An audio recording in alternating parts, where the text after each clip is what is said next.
ఒకప్పుడు నేను బాగా క్రికెట్ ఆడుతుండేవాడిని. నేను స్కూల్‌కు వెళ్తుండేవాడిని. నేను జిమ్ చేస్తుండేవాడిని. ఒకప్పుడు అంటే గతంలో ఒక పనిని చేస్తుండేవాడిని అని చెప్పే క్రమంలో మనము వుడ్ కానీ, యూజ్డ్ టు కానీ ఉపయోగిస్తాము.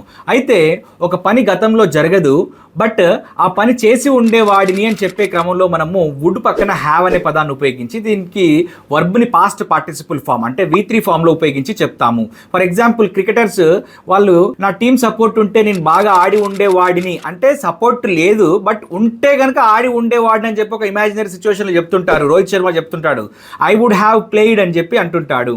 ఒకవేళ నాకు ఆపర్చునిటీ వచ్చుంటే నేను ముందు బ్యాటింగ్ తీసుకునేవాడిని అని చెప్తుంటాడు కొన్ని సందర్భాల్లో. ఐ వుడ్ హ్యావ్ టేకెన్ అని చెప్పి చెప్తుంటాడు. అంటే ఇది ఒక ఇమాజినేటివ్ సిచ్యువేషన్లో, ఇమాజినరీ కండిషన్లో జరిగింది. గతంలో ఒక పనిని చేసి ఉండేవాడిని, చేసి ఉండే వాళ్ళము, చేసి ఉండేవారు, చేసి ఉండేవాడు, చేసి ఉండేది అని చెప్పే క్రమంలో వుడ్ హ్యావ్ని ఉపయోగించి వర్బ్ని పాస్ట్ పార్టిసిపుల్ ఫామ్ అంటే V3 ఫామ్లో ఉపయోగించి చెప్తాము.